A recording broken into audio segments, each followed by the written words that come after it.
میں جس موضوع پہ گفتگو کرنا چاہتا ہوں یہ چاہتا ہوں کہ آپ کا اس سے زیادہ فائدہ ہو، اس لیے موضوع کچھ اس طرح سے سمجھ لیجئے کہ ہمارے اسلاف نے حدیث رسول کے حفاظت کے لیے کیا خدمات انجام دیا ہے، اس پر تذکرہ ہو جائے تو میں سمجھتا ہوں کہ زیادہ مفید ہے، کیونکہ ہماری بھی ذمہ داری تو کچھ نہ کچھ عائد ہوتی ہے حدیث رسول کی حفاظت کے تعلق سے، محفوظ کرنے کے تعلق سے، خدمت کرنے کے تعلق سے، ہے نا بات؟ ہے نا؟ سمجھ میں آ رہی نا؟ وہ پیچھے والی بھی سن لیے نا؟ بھی کیوں ایسا ہے؟ حدیث رسول کی خدمت کی ضرورت کیا ہے؟ کیوں کریں؟ کوئی وجہ ہونی چاہیے۔ کیا معقول وجہ ہے حدیث رسول کی حفاظت کرو، حدیث رسول کی خدمت کرو؟ کیا اس کی معقول وجہ ہو سکتی ہے؟ لَقَدْ كَانَ لَكُمْ فِي رَسُولِ اللَّهِ، زور سے بولو، ابھی کھانا کھا کے آئے ہیں، نیند آ رہی ہے، زور سے بولو گے نیند بھاگے گی۔ تو جب رسول کی زندگی ہمارے اور آپ کے لیے قابل عمل ہوا تو اب اس کو جانے بغیر کیسے عمل ہوگا؟ اور اگر جان بھی گئے لیکن الٹا پلٹا جانے تو تب اس پر عمل ہوگا؟ عمل تو ہو سکتا ہے لیکن عمل ضائع بھی ہو سکتا ہے۔ لہذا پہلی بات یہ ہے کہ جب اللہ رب العالمین نے نبی کو اسوہ بتایا تو ہماری ذمہ داری یہ ہے کہ ہم اس اسوہ کو صحیح ڈھنگ سے جانیں، جس میں کوئی شک و شبہ نہ ہو۔ دوسری بات، اللہ کا آرڈر ہے۔ کیا آرڈر ہے؟ وَمَا آتَاكُمُ الرَّسُولُ وَمَا نَهَاكُمْ عَنْهُ، مطلب واضح، صیغہ امر کا ہے۔ امر کس پر دلالت کرتا ہے؟ جب کوئی قرینہ مانے نہ ہو تو اس کا حاصل کرنا تو واجب ہو گیا نا ہمارے اوپر، کہ نہیں؟ اور جو اہل حدیث ہوں ان پر، رسول کی بات تو تمام مسلمان کے لیے ہے، اور جو اپنے آپ کو اہل حدیث کہتے ہیں ان پر، اور جو اہل حدیث میں سے طالب علم ہو ان پر بڑھتا جا رہا ہے، پاور بڑھ رہا ہے۔ اور آخری پاور کہاں ختم ہو رہا ہے؟ جامعہ سلفیہ کے طلبہ پر، ہے کہ نہیں ہے؟ ہے نا؟ تو آپ یہ لوگ ہیں جو سب سے بڑی پاور کے مستحق ہیں۔ تو مستحق تو ہو گئے، تو اس پاور کو اب عمل میں لانا ذمہ داری بنی کہ نہیں بنی؟ بنی نا؟ تیسری بات، اللہ کے نبی صلی اللہ علیہ وسلم کی حدیثیں کیا ہیں؟ منزل من اللہ۔ کیسے معلوم ہوا؟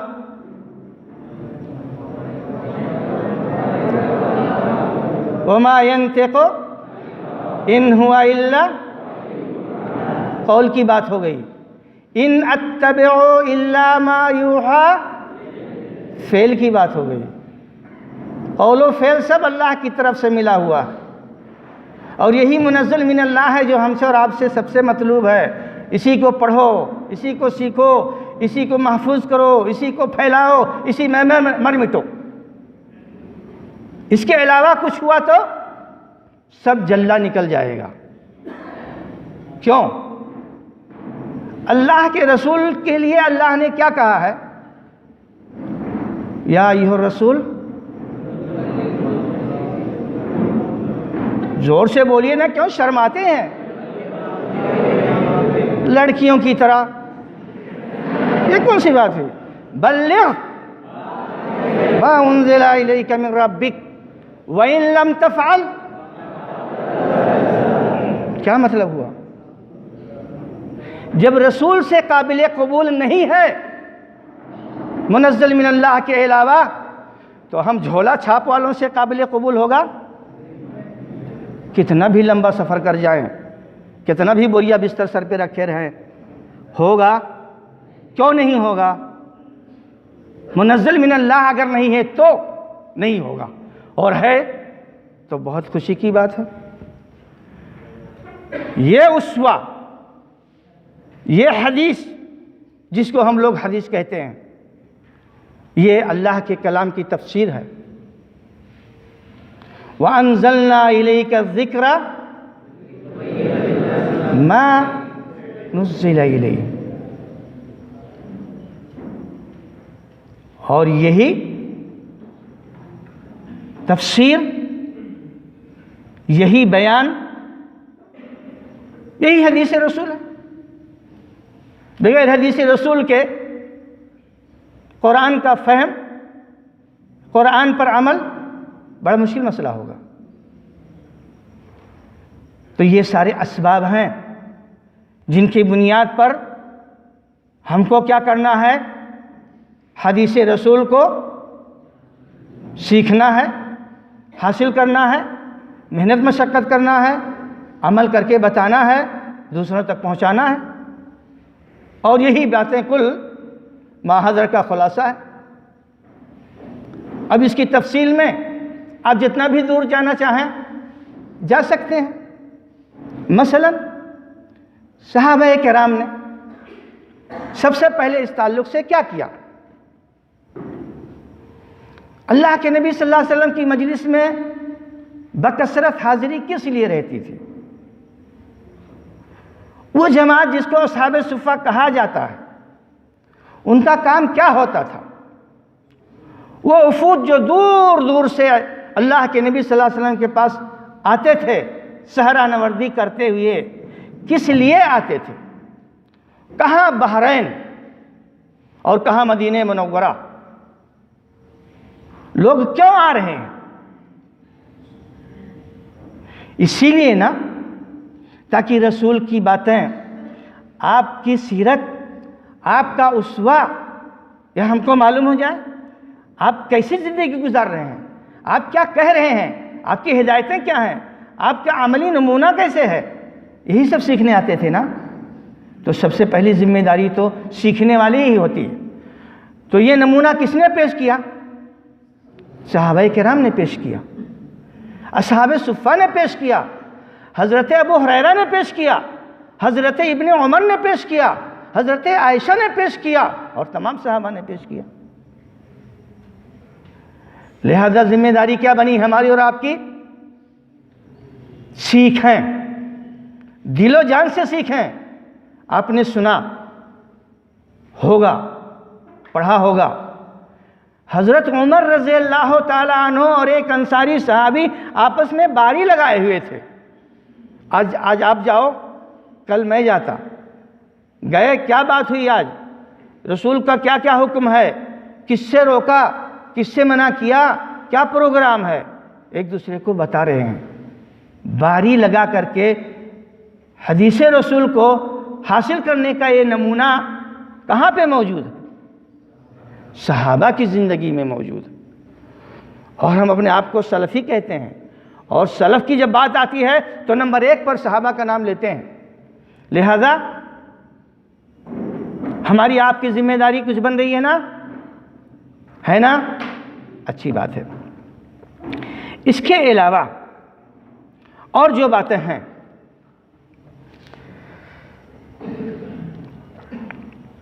جس کے لیے محنت اور مشقت اٹھائی گئی، جس کو طلب علم کے لیے سفر کہا جاتا ہے، نمونہ کہاں موجود ہے؟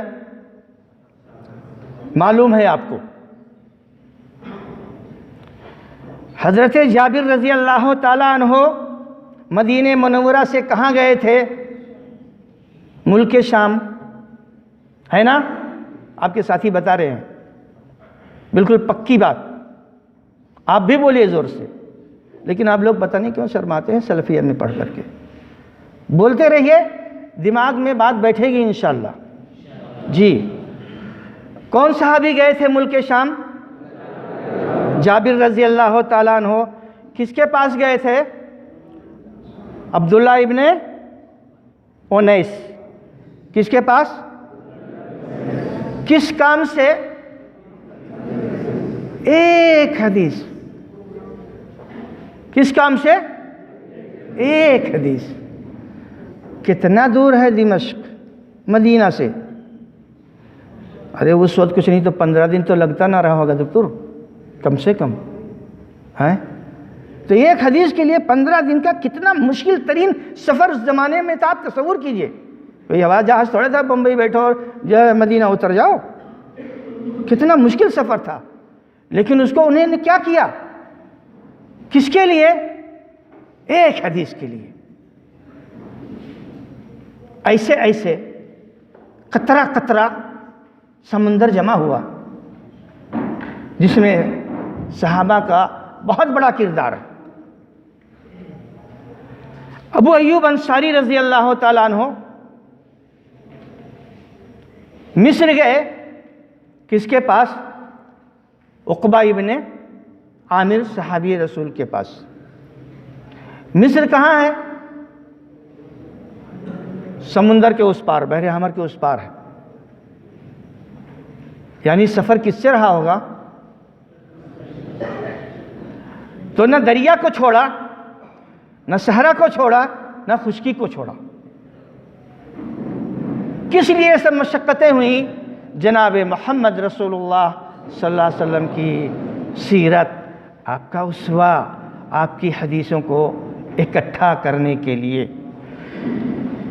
اس کے بعد ان کے شاگردان کی باری آئی، شاگردوں کے بعد پھر اگلے والے شاگردان کی باری آئی، اور اس کے بعد کے لوگوں کی باری آئی، اور کسی نے کسی قسم کی کوئی کوتاہی، کوئی کمی اس سلسلے میں دکھایا نہیں، بلکہ نہایت ہی ذوق و شوق کے ساتھ، کتنی ہی مشقت کیوں نہ ہو، کتنی ہی بھوک پیاس کیوں نہ لگے، کتنی ہی پیر میں آبلے کیوں نہ آئیں، لیکن ان کا قدم نہ ڈگمگاتا تھا اور نہ رکتا تھا۔ سعید ابن مسیب رحمۃ اللہ علیہ کا نام سنا ہے نا؟ سعید ابن مسیب رحمۃ اللہ علیہ، جن کو تابعین میں سب سے بڑا عالم سمجھا جاتا ہے۔ کیسے عالم ہوئے؟ گھر بیٹھے نہیں، کیا کہتے ہیں ان کی زبان سے سنیے۔ کنت اسیر الایام واللیالی لطلب حدیث واحد۔ ایام یوم کی جمع اور لیالیہ لیل کی جمع، تو کم سے کم 3 پر تو دلالت کرے گا ہی کہ نہیں، اور جمع کثرت ہو جائے تو 9 تک پہنچ جائے گا۔ تو ایک ایک حدیث کے تلاش کرنے کے لیے کتنا کتنا دن اور رات چلتے تھے۔ یہ ہیں ہمارے اسلاف، جو اوریجنل اہل حدیث ان کو کہا جاتا ہے، جن کے اہل حدیث ہونے میں ذرہ برابر کی کوئی کمی نہیں ہے، ورنہ آج تو سب اہل حدیث ہیں۔ چور اہل حدیث، بے ایمان اہل حدیث، رشوت خور وہ بھی اہل حدیث، شراب پینے والا اہل حدیث، معلوم نہیں کیا کرنے والا، سب اہل حدیث۔ تو وہ اہل حدیث جو تھے، ان اہل حدیثوں کی ضرورت ہے، اور اگر ہم اور آپ نہیں بنے تو پھر اہل حدیث سے دنیا خالی ہوگی۔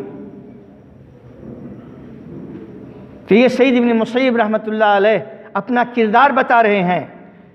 اسی طریقے سے امام شافعی کہتے ہیں کہ علم حاصل کرنے کے لیے بکور کا بکور الغراب و صبر کا صبر الجماد، پتھر کی طرح صبر ہونا چاہیے، اور کوے کی طرح صبح صبح کائیں کائیں کرنے لگتا ہے، یعنی کوشش ہونی چاہیے، محنت مشقت ہونی چاہیے، تب یہ علم حاصل ہوتا ہے۔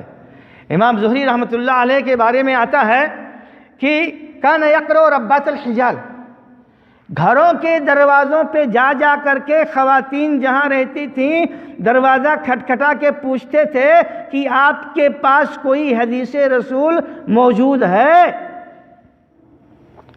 ایسا کر کے حدیثوں کو جمع کیا گیا۔ کسی کے گھر جا کر کے، ظاہر بات ہے کہ اس وقت میں جاتے رہے ہوں گے جب اپنے اساتذہ کے پاس ڈیوٹی نہیں رہتی ہوگی، جا کر کے ایک ایک حدیث، آپ کے پاس کون سی حدیث ہے، آپ کے پاس کون سی حدیث ہے، خالہ موسی فلانی دھماکی، آپ کو کیا معلوم ہے کون سی حدیث آپ کو ملی ہے؟ جمع کر کے لا کر کے ہم لوگوں کے سامنے حلوہ بنا کے رکھ دیا اسے کہ کھائیے جم کر کے۔ سب سے پہلے مدون حدیث کے ان کو مانا جاتا۔ تو جو انہوں نے خدمات انجام دیا، جو مشقتیں انہوں نے برداشت کی، اللہ نے ان کے عمل میں برکت دیا، اللہ نے ان کے اعمال کو قبول کیا۔ آج ہم امام زہری کہتے ہی رحمت اللہ علیہ کا نام بے ساختہ زبان پہ آتا۔ ایسے کتنے ہزاروں اور جو ہے لاکھوں لوگ ہوں گے جو ان حضرات کا نام لے کر کے رحمت اللہ علیہ اپنی زبان سے ادا کرتے ہوں گے۔ کتنی دعائیں ملتی ہوگی ان لوگوں، ان بزرگوں کو جنہوں نے یہ خدمت انجام دی۔ تو دیکھیے، چاہے سید ابن المسیب سید التابعین ہو، چاہے ان کے شاگرد امام زہری ہوں، یا اس کے علاوہ اور کوئی بھی ہو، سب لوگوں کا مسئلہ تقریباً ایسے ہی رہا ہے۔ امام ابو حاتم الرازی رحمۃ اللہ علیہ کہتے ہیں کہ جب میں پہلی مرتبہ گھر سے نکلا، سفر پیدل، کہاں رئی، وہاں سے نکلا، کہاں آنے کے لیے؟ علم کے طلب کے لیے۔ بغداد آنا ہے، مکہ آنا ہے، مدینہ آنا ہے، مصر جانا ہے، جہاں بھی جانا ہو۔ پہلی مرتبہ کہتے ہیں جب میں نکلا تو میں شمار کرنے لگا کہ کتنا میل چلا۔ ظاہر بات ہے، شمار یہاں سے وہاں گئے، وہ اتنا میل ہے۔ کہتے ہیں جب 5000 میل ہو گیا، کتنا ہو گیا؟ 5000 میل جب ہو گیا تب میں نے شمار کرنا ہی بند کر دیا۔ یہ پہلے سفر کی بات بتا رہے کہ پہلے سفر میں جب میں نکلا تو 5000 میل طے کیا علم حدیث کی تلاش کے لیے، حدیث رسول کی جستجو کے لیے۔ پھر ان کا اپنا دوسرا سفر بھی رہا، لیکن اب نہیں چھوڑ دیا شمار کرنا کہ کتنا میل میں چلا۔ 5000 میل کتنا ہوتا ہے بزرگوں؟ یہاں سے 5000 میل جوڑو تو کتنا کراس کر جائے گا، اور پیدل چلنا کتنا مشکل کام ہوتا ہے۔ ایک سفر کا واقعہ بیان کرتے ہیں کہ کہتے ہیں کہ میں اور ایک مروزی نام کے ایک ان کے دوست اور ایک نیساپور کے ان کے دوست، 3 آدمی سفر کے لیے نکلے۔ سفر کے لیے نکلے تو اب سفر لمبا ہو گیا کسی بھی وجہ سے، مختصراً کھانے پینے کا کچھ بھی سامان نہیں رہ گیا، ایک دم بھوکے پیاسے۔ اب بھوکا پیاسا آدمی کشتی سے جب اترے چل ہی نہیں پا رہے ہیں۔ اب 3 آدمی ہیں، تینوں کی حالت وہی ہے، تینوں کمزور ہو چکے ہیں۔ اس میں سے پہلے آدمی مروزی تھے، گرے، وہ بے ہوش ہو گئے۔ اب ہم لوگوں کے پاس اتنی شکت بھی نہیں کہ کہیں گڈھا کھود کے ان کو دفن کر دیں، مجبوراً آگے چلا گیا۔ آگے پہنچے تو خود ابو حاتم الرازی کہتے ہیں میں بے ہوش ہو کر گر گیا۔ اب ان کے اکیلے ساتھی بچے، وہ بیچارے کیا کر سکتے تھے؟ ہاتھ پیر میں دم نہیں ہے، بھوک پیاس، موت کے انتظار میں ہے، سمجھو کہیں کوئی نظر نہیں آتا ہے۔ کہتے ہیں کچھ دور آگے گئے، دیکھا کہیں کچھ آدمی دور سے کھڑے ہیں، اپنا کپڑا جو پہنے ہوئے تھے اٹھا کر کے اس کو ہلایا تاکہ لوگ سمجھے کہ کوئی پریشان حال آدمی ڈھونڈ رہا ہے، بلا رہا ہے مدد کے لیے۔ چنانچہ وہ قافلے والے آئے، انہوں نے کہا کہ میرے ایک ساتھی وہاں قریب وہیں پڑے ہوئے ہیں، ہو سکتا ہے ابھی زندہ ہوں، تو چل کے دیکھ لیجئے، ان کو پانی وانی پلا دیتے۔ ابھی باحیات تھے، پانی پلایا، ہوش آیا، پھر اس ساتھی کے پاس گئے، موت کے منہ سے نکل کر کے اب یہ تینوں حضرات علم میں لگے ہوئے۔ کام دیکھیے، کتاب الجرح والتعدیل، کون سی کتاب؟ نہایت ہی مضبوط اور نہایت ہی عظیم کتاب رجال حدیث پر، امام بخاری کے بعد دوسرے نمبر کی کتاب۔ کوئی بھی بات جو انہوں نے اس میں راویوں کے تعلق سے نقل کیا ہے، بلا سند کوئی بھی بات نہیں ہے الا کہ ان کی اپنی بات ہو، اپنی رائے۔ جو بھی قول نقل کیا، جتنے بھی علماء کا، جتنے بھی ائمہ کا، اس کو اپنی سند سے نقل کر کے وہاں بالکل مضبوط بنا دیا۔ دنیا اس پر جٹ جائے، انگلی نہیں اٹھا سکتی۔ ایسا مضبوط قول، علماء کا قول راویان حدیث کے بارے میں، 9 جلدوں کی چھپی ہوئی کتاب، جو کتاب بنیاد بنی کس کے لیے؟ آگے آنے والی پیڑھیوں کے لیے۔ تہذیب الکمال جیسے کتاب کا مرجع اور مصدر الجرح والتعدیل ابن ابی حاتم الرازی بنے، جہاں اور دوسرے مصادر بنے۔ یہ کون لوگ تھے جنہوں نے اپنی جان کی بازی لگا دی اللہ رب العالمین کی دین اور حدیث رسول کی خدمت کرنے میں؟ یہ کون لوگ تھے؟ اوریجنل اہل حدیث۔ جی ہاں، بہت سارے واقعات آپ کو ملیں گے، بہت ساری اس طرح کی باتیں آپ کو کتابوں میں ملیں گی۔ کوئی ایسا محدث نہیں ہے جس کی زندگی میں اس طرح کی باتیں موجود نہ ہوں۔ ان کے بیٹے ابو حاتم الرازی کہتے ہیں کہ میں مصر میں تھا، بہت دن ہو گیا تھا سالن نہیں کھایا تھا۔ کیا نہیں کھایا تھا؟ بہت دن ہو گیا سالن نہیں کھایا۔ جا رہا تھا، راستے میں ایک مچھلی بک رہی تھی، لے لیا کہ لے چل کے اس کا سالن بنا کے کھائیں گے۔ کہاں آ کے رکھا اس کو، دوسرے استاد کا ٹائم ہو گیا، چلا گیا۔ پھر آیا، اس کو نقل کرنے لگا تو اس دن نہیں بنا پایا، دوسرا دن گزر گیا، تیسرا دن گزر گیا۔ اب ظاہر بات ہے مچھلی کتنی دن صحیح رہے گی؟ خیر، پھر انہوں نے کیا کہا ارے یہ سب سالن والن بنانا، یہ سب کہاں اپنے بس کی بات ہے۔ لا يستطاع العلم براحة الجسد، جسم کو آرام پہنچا کر کے علم حاصل کرنا ممکن نہیں۔ یہ نمونہ آپ کو کہاں ملے گا؟ اہل حدیثوں کے ہاں ملے گا۔ انہی کو محبت ہے نا اپنے، حقیقی محبت۔ اور جب محبت نہ ہو تو یہ نام والا اہل حدیث بیکار ہے، وہ اہل حدیثیت نہیں مطلوب ہے۔ اب زیادہ نہیں کہوں گا، نہیں تو خراب ہو جائے گا مسئلہ۔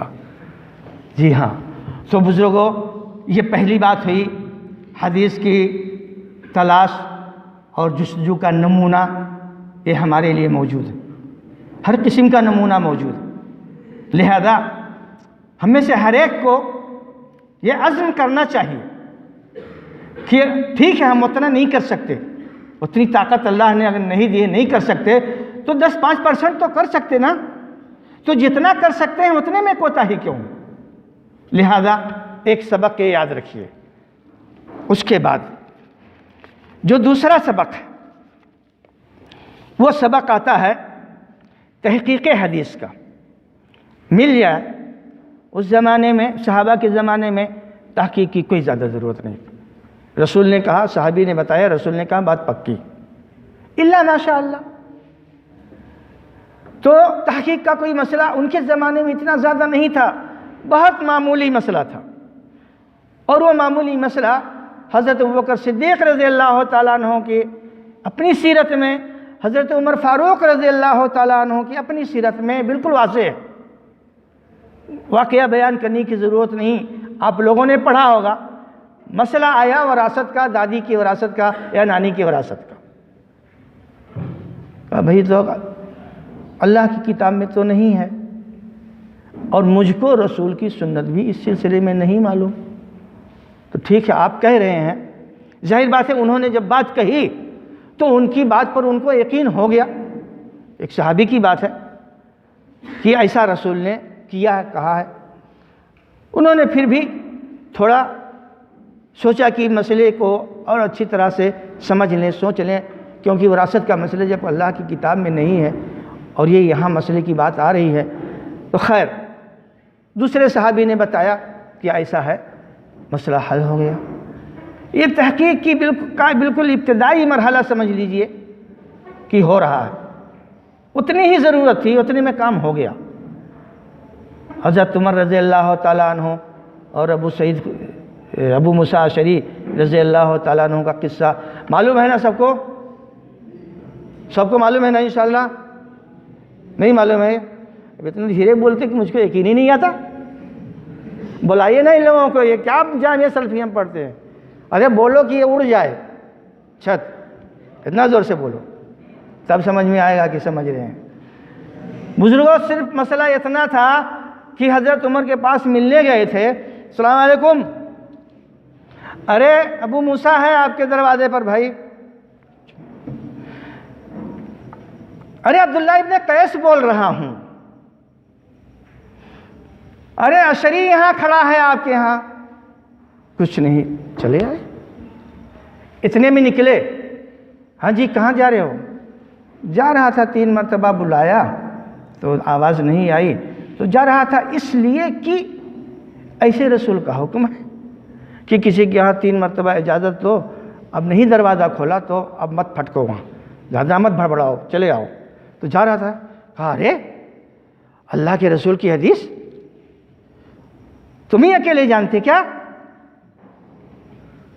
سیدھے سے جا کر کے گواہ لاؤ ورنہ بھی بتاتا ہوں تم۔ اب عمر کی دھمکی، چہرے کا رنگ بدل گیا ہمارے ڈر کے۔ گئے صحابہ کی مجلس میں پہنچے، ارے رنگ دیکھ کر کے سمجھ گئے نا، آپ لوگ تو بولتے ہیں نا خط کا مضمون دیکھ لیتے ہیں، کس سے؟ لفافہ کیا کی شکل سے، کیسے؟ خط کا مضمون بھاپ لیتے ہیں لفافہ دیکھ کر، چہرہ دیکھ کر سمجھ گئے کہ کچھ گڑبڑی میں پھنس گئے۔ کہا کیا بات ہے؟ کہا ارے بات کیا ہے، مصیبت بھی پھنس گئے، گیا تھا وہاں ایسے کہہ دیا، آپ کہتے ہیں گواہ لاؤ۔ ابی ابن کعب موجود تھے جو وہاں سب سے سینئر تھے، اور ابو سعید خدری سب سے جونیئر تھے۔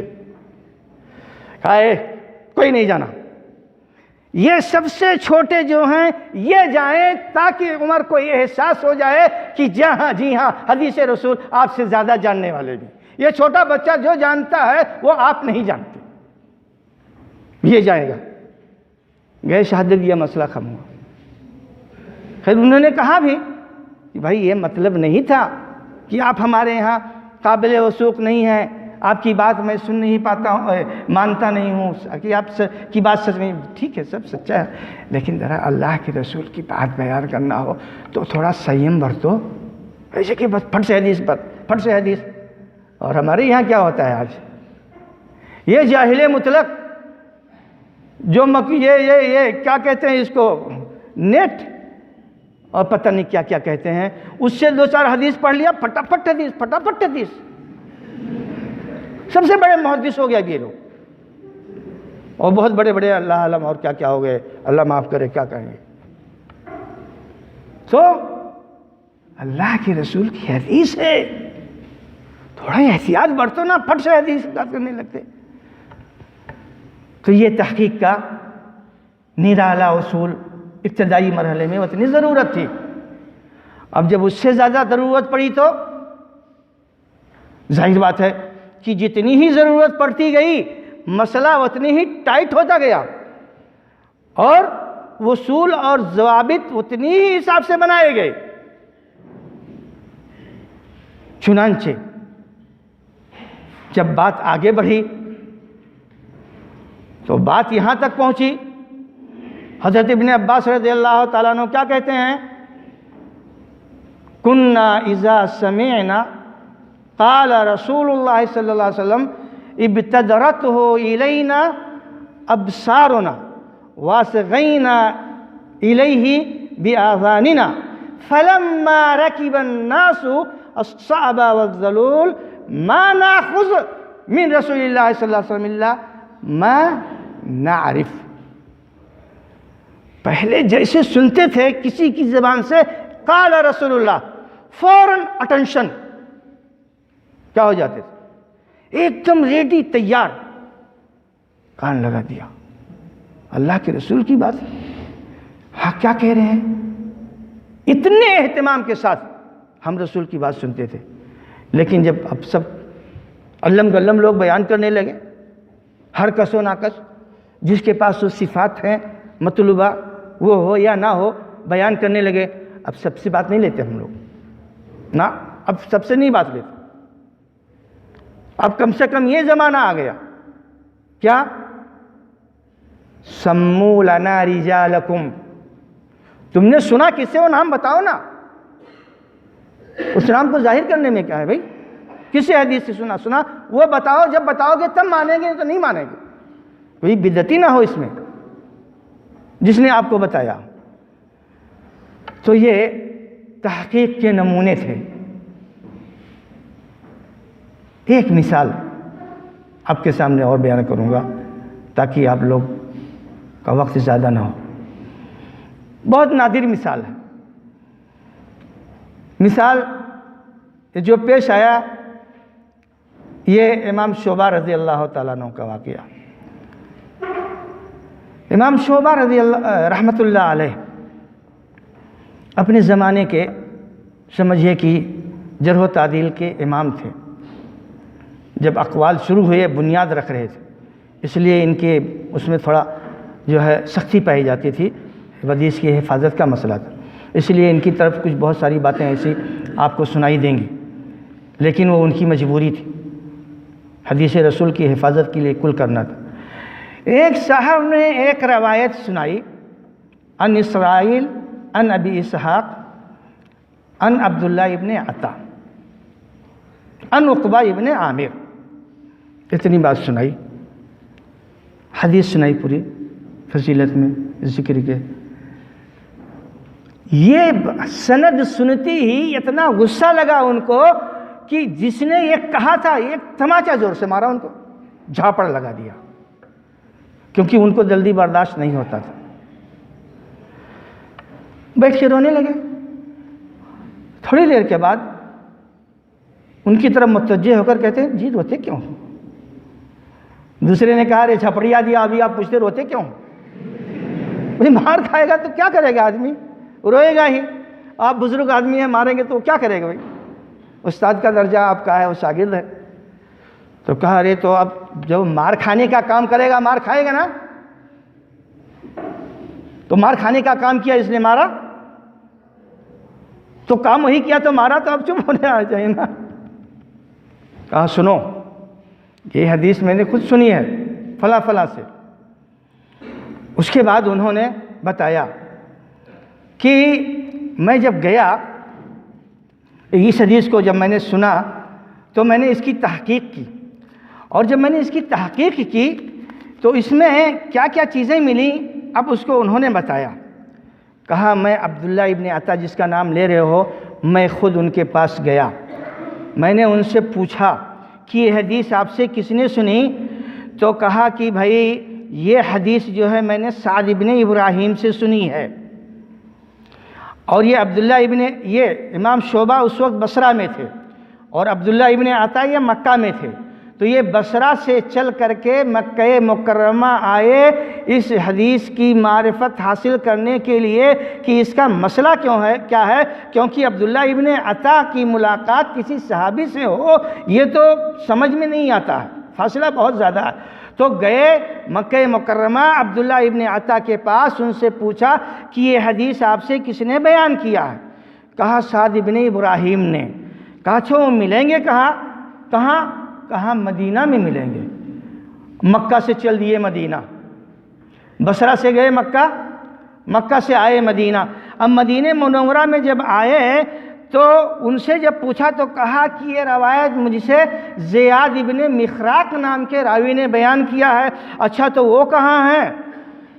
کہا بھائی اب وہ تو بصرہ میں شاید چلے گئے ہیں واپس، اب کیا کریں؟ اب پھر آئے اور جب ان سے پتہ لگایا تو پتہ چلا کہ اس روایت کو شہر ابن حوشب نے بیان کیا ہے ابو ریحانہ کے واسطے سے، انہوں نے عقبہ ابن عامر سے سنی، صحابی رسول جو تھے۔ پتہ چلا کہ اس روایت میں کم سے کم 4 راویوں کا نام حذف ہے۔ اچھا وہ زمانہ تھا سندوں کی معرفت کا، تو کم سے کم اتنی موٹی بات ہے اس کو تو ایک طالب علم کو سمجھنا چاہیے، تو نہیں سمجھا اس لیے تھپڑ مارا۔ کہ ایک آدمی جس کا زمانہ صحابی سے اتنا دور ہو، اگر صحابی سے وہ ڈائریکٹ روایت کرتا ہے تو یہ غصہ کی بات نہیں ہے۔ تو ایک حدیث کی محض تحقیق کے لیے کہاں سے کہاں گئے، یہ نمونہ کس نے دیا؟ اہل حدیث نے دیا۔ کل اپنے نام لکھا لیں ہم لوگ، ہے نا؟ کس نے دیا؟ جی ہاں۔ تو یہ نمونہ مطلوب ہے ہم اہل حدیث سے، تحقیق کا یہی نمونہ مطلوب ہے کہ ہم جب تک یہ نہ جانیں کہ اس کی نسبت ہمارے نبی کی جانب صحیح ہے تب تک ہم کو اس کو زبان پہ نہیں لانا، چاہے فضائل میں ہو چاہے فضائل میں ہو، چاہے سیدھے جنت میں جا کر 70,000 حوروں کو ہمارے ارد گرد لپٹوا دیں، نہیں، ایسی حور نہیں چاہیے جس کی خدمت 70,000 خواتین کریں۔ بلب سے مولانا کون سے ہیں ریاض میں، جو ارے بہت اچھے خطیب جو ہیں سعودیہ میں رہتے ہیں، موٹے ہو گئے، جو پکڑ گئے تھے کبھی، معراج ربانی صاحب۔ معراج ربانی صاحب کہتے ہیں ایسی حور نہیں چاہیے جس کو 70,000 حوریں رگڑ کر کے اس کا ستیہ ناش کر دیا ہو، ایسی حوریں نہیں چاہیے۔ ہاں بزرگوں، تو فضائل یہ سب یہی سب چل رہا ہے نا، سب لوٹ مار ہے حدیث کے نام سے، جتنا چاہو اتنا لوٹ لو۔ ایسے فرشتے 70,000 گناہ مٹانے کے لیے لگ جاتے ہیں۔ نالائق، گناہ آیا کہاں تیرے پاس جب تو اتنا پوتر ہو گیا 2 رکعت پڑھنے سے؟ اپنے منہ سے کہتا 70,000 فرشتے گناہ مٹانے لگ جاتے ہیں۔ وہ جو شب برات والے ہیں نا، شب براتی علماء جو بولتے رہتے ہیں۔ خیر، تو کہنے کا مطلب کیا ہے، ہم کو بالکل پکی بات بتانا ہے۔ نہیں معلوم بھائی، کام ختم۔ نہیں معلوم تو بہت بڑا علم ہے، بجائے اس کے کہ ہم جو چیز نہیں جانے وہ بتائیں۔ ذرہ برابر شرما گئے یہاں تو اللہ کے سامنے کیا کرو گے؟ لہذا بات پکی، حدیث پکی، تو ہم اس بات کی نسبت اپنے نبی کی جانب کریں گے، ورنہ ہم اپنے نبی کی جانب ایسی ویسی باتوں کو نہیں منسوب کریں گے۔ یہی تحقیق کا تقاضا ہے، اور اس تحقیق کی ضرورت آج ہے کہ نہیں ہے نا بزرگوں؟ زور سے بولو ماشاءاللہ، زندہ باد۔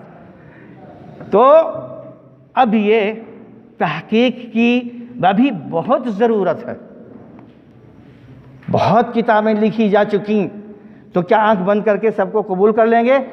نہیں، انشاءاللہ کبھی نہیں کریں گے۔ تو یہ ہوئی دوسری بات۔ تیسری بات، کتنا ٹائم ہو بچا ہے ابھی؟ کتنا ٹائم ہو گیا؟ کتنا ٹائم ہو گیا؟ کون گھنٹہ؟ ٹائم کتنا ہو گیا جب سے؟ 1 گھنٹہ ہو گیا؟ پون گھنٹہ اور ہے؟ اچھا چلیے، دیکھیے سب اکتا کے بھاگنے لگے، اب زیادہ جو ہے وقت نہ لیتے ہوئے تھوڑا اور مختصر کرتا ہوں۔ حفظ حدیث کی بات آئی ہے، حدیث یاد کرنے کا مسئلہ۔ ابھی کسی جماعت میں سے حدیث یاد کرنے کے لیے دے دو تو کیا کہیں گے؟ ہاں نصاب بنا کے اتنا بھاری اپنا یاد کرنا ہوتا تو سمجھ میں آتا، کیسے یاد ہوتا ہے نا شیخ؟ اب یہاں اہل حدیثیت ختم ہو جاتی ہے، اور جب وفد عبد القیس والی روایت پڑھیں گے جو امتحان میں بہت زیادہ آتی ہے تو 30 میں سے 30 لائیں گے، ہے نا؟ کیونکہ معلوم ہے آتی رہتی ہے تو خوب بڑھیا اس کو پڑھ لیتے ہیں۔ لیکن اسی میں ہے فَاحْفَظُوهُنَّ وَأَخْبِرُوا بِهِنَّ مَنْ وَرَاءَكُمْ، کیا کہا تھا ان سے جب وہ سوال کیے؟ وفد عبد القیس تو معلوم ہے نا سب کو، ارے مشکات ہی سے تو شروع ہو جاتا ہے، کیوں نہیں معلوم؟ معلوم ہے نا جی؟ ارے حساب بولنے میں بخیل ہیں آپ لوگ، کائیں لیڈیز کی طرح بولتے؟ زور سے بولو نا ذرا، پھر بھی نہیں بولتے، شرم بھی نہیں آتی۔ تو حضرات وفد عبد القیس میں انہوں نے کچھ پوچھا تھا نا، کیا کہا تھا؟ ایسی بات بتائیے جس سے کہاں چلا جاؤں؟ کہاں؟ بیکنٹھ میں نا؟ بیکنٹھ میں نا کہ جنت میں؟ اچھا تو آپ نے کیا کہا تھا؟ یہ کرنا، یہ کرنا، یہ نہیں کرنا، کچھ کرنا کچھ نہیں کرنا، یہ بتایا تھا نا، مشہور بات ایک دم۔ اس کے بعد کیا کہا؟ فَاحْفَظُوهُنَّ وَأَخْبِرُوا بِهِنَّ مَنْ وَرَاءَكُمْ، اس کو پکا یاد کرنا، اور جہاں جا رہے ہو وہاں بتا دینا۔ دو باتیں آ گئیں، ایک تو یاد اور دوسرا تبلیغ، پہنچانا۔ اور کل وہ روایت سنایا تھا نا آپ کو، نظر اللہ عمران والی روایت، یاد ہے نا؟ اچھا اور یہ روایت بھی یاد ہوگی، الا فل یبلغ۔ اچھا شاہد کا مطلب اگر کہیں جاندار لوگ انجان والوں کو بتا دیں تو وہاں تو ترجمہ یہ ہوگا جو یہاں حاضر ہیں وہ غائب لوگوں تک بتا دیں۔ اگر یہ کہا جائے کہ اس کا مفہوم یہ بھی بنتا ہے کہ جو جاندار لوگ ہیں وہ انجانوں تک پہنچا دیں، کیونکہ مطلب تو وہی ہے کہنے کا۔ تو یہ حکم کس کے لیے ہے؟ الا، کون سا کلمہ ہے؟ تنبیہ نا؟ کیا کہا جاتا ہے؟ خبردار۔ الا فل یبلغ، مجھ کو زیادہ نحو صرف نہیں آتا ہے، سمجھے؟ لیکن یہ موٹی بات ہے کہ یہ لام کیا ہے اور یہ لفظ کس پر دلالت کرتا ہے، کتنا تاکید پایا جاتا ہے اس میں۔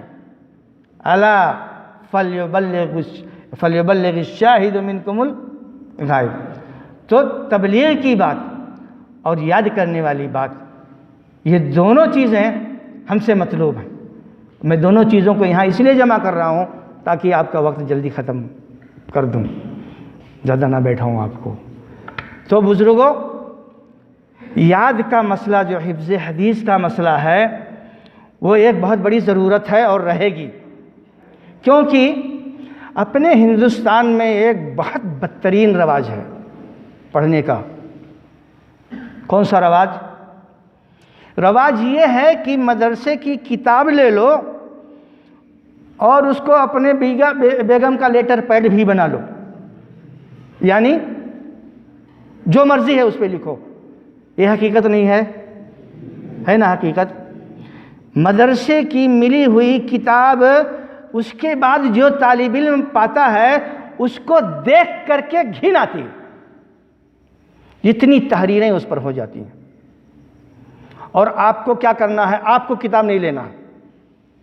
ایسا لگتا ہے کہ جیسے قسم کھا لیا ہے کہ کتاب نہیں خریدیں گے اپنی، کیونکہ اپنی کتاب جو خریدتے ہیں اپنی کاپی آپ خریدتے ہیں، کاپی پہ کور چڑھائیں گے، کاپی پہ کور چڑھائیں گے اور اوپر سے پلاسٹک لگائیں گے، اب ہے اس کی کوئی فکر نہیں۔ پڑھ کر امتحان دیا، جانے لگے گھر، مدرسے کی کتاب واپس، فضیلت سے فارغ ہوئے، سند لیا، ساتھ میں کچھ نہیں ہے۔ تو اب اگر حفظ حدیث بھی نہیں آپ کریں گے، حدیث رسول کو نہیں یاد کریں گے، تو گھر کہاں ملے گا آپ کو؟ بیگم کے پاس کہاں حدیث ملے گی؟ بولو، سوچنے کی بات ہے کہ نہیں ہے؟ نا سوچنے کی بات ہے۔ لہذا جہاں حفظ حدیث کی ضرورت ہے وہاں اس کی بھی ضرورت ہے کہ اپنے پاس فن حدیث کی کتابیں کچھ نہ کچھ رکھنا چاہیے، جس کی ضرورت آپ کو ہر قدم پہ پڑے گی۔ تو حفظ حدیث یہ بہت بڑی ضرورت ہے، اور یہ اللہ کے نبی صلی اللہ علیہ وسلم کا حکم ہے۔ اور کیسی کیسی حفظ حدیث کی مثالیں پائی جاتی ہیں صحابہ کے بعد بھی۔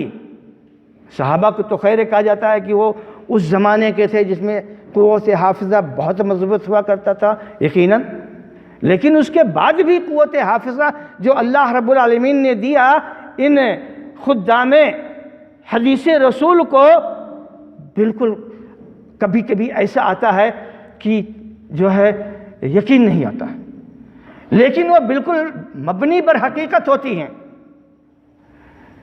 امام ابو زرع الرازی رحمۃ اللہ علیہ کسی حدیث کے بارے میں بتاتے ہیں کہ یہ حدیث میں نے آج سے 50 سال پہلے فلاں کتاب میں پڑھا ہے، وہ کتاب اس درمیان میں کبھی دوبارہ دیکھنے کا موقع نہیں، لیکن مجھ کو یہ یاد ہے کہ وہ روایت اس کتاب کے کس صفحے میں ہے اور کس سطر میں۔ کتنا دن گزر گیا؟ جی ہاں، تو یہ تو سب اللہ کی دین تھی بھی، کیونکہ وہ اللہ ہی کے لیے کرتے تھے، تو اللہ ان کو ایسے دیتا بھی تھا۔ اللہ کے یہاں کس چیز کی کمی ہے؟ امام بخاری کا قصہ سب جانتے ہیں، بالکل دہرانے کی ضرورت نہیں ہے۔